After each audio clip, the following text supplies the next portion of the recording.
Hello friends, welcome to Jaisly media.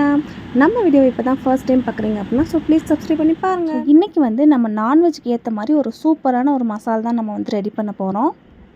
உங்களுக்கே தெரியும், நம்ம கடையில் வாங்குகிற மசாலானால நமக்கு கேன்சர் வருது அப்படின்னு சொல்லிட்டு நம்ம நிறைய நியூஸ் பார்த்துருப்போம். ஸோ முடிஞ்ச அளவு நீங்கள் வீட்டிலே அரைச்சி மசாலா யூஸ் பண்ணுங்கள். அப்போ தான் நம்ம ஹெல்த் வைஸ் ரொம்பவே நல்லது. ஸோ இப்போ வாங்க வீடியோக்குள்ளே போகலாம். ஸோ இப்போ வரமிளகா 1 kg எடுத்துக்கோங்க. மல்லி 1/2 kg எடுத்துக்கோங்க.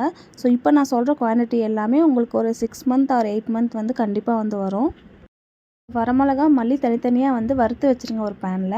அதை தனியாக எடுத்து வச்சுட்டு அது கூட ஜீரகம் 50 கிராம், சோம்பு 50 கிராம், குருமிளகு 50 கிராம். ஸோ இந்த மூணையும் அதுக்கப்புறம் தனியாக வறுத்துடணும். ஸோ இது எல்லாமே ரொம்ப கலர் சேஞ்ச் ஆகக்கூடாது. லைட்டாக ப்ரௌன் கலர் ஆனாலே போதும். ஸோ இது தனியாக எடுத்து வச்சுக்கோங்க. அடுத்தது பட்டை 15, கிராம்பு 15, ஏலக்காய் 15, பிரிஞ்சி இலை அதாவது பிரியாணி இலை 15, அப்புறம் ஸ்டார்ஸ் 15. ஸோ இந்த 5 ஐட்டத்தையும் எடுத்து நல்லா பேனில் வணக்கி தனியாக எடுத்துக்கோங்க.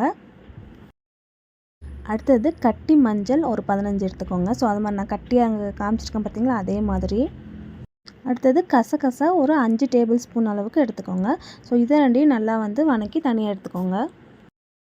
அடுத்தது கடலைப்பருப்பு 2 டேபிள் ஸ்பூன், உளுந்தம்பருப்பு 2 டேபிள் ஸ்பூன், கருவேப்பிலை ஒரு கொத்து. ஸோ இது மூணையும் நல்லா வணக்கிடுங்க. அடுத்தது அரிசி, நம்ம யூஸ் பண்ணுற எந்த அரிசியாக இருந்தாலும் பரவாயில்ல, அந்த அரிசியில் 1 டேபிள் ஸ்பூன் அளவுக்கு நல்லா வறுத்துட்டு இது கூட ஆட் பண்ணிக்கோங்க.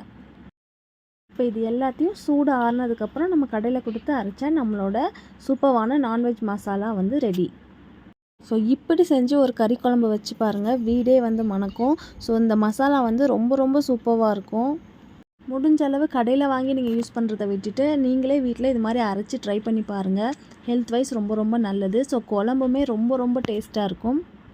அடுத்த வீடியோவில் வெஜிடேரியனுக்கு என்ன ஒரு மசாலா ஐட்டம் ரெடி பண்ணலாம் அப்படின்னு சொல்லிட்டு சொல்ல போகிறேன். ஸோ இது மாதிரி வீடியோஸ் எல்லாம் உங்களுக்கு வரணும் அப்படின்னா நம்ம சேனலை சப்ஸ்கிரைப் பண்ணி பாருங்கள். ஸோ இந்த வீடியோ பிடிச்சிருந்துச்சுன்னா லைக் பண்ணுங்கள், ஷேர் பண்ணுங்கள், கமெண்ட் பண்ணுங்கள். பாய்.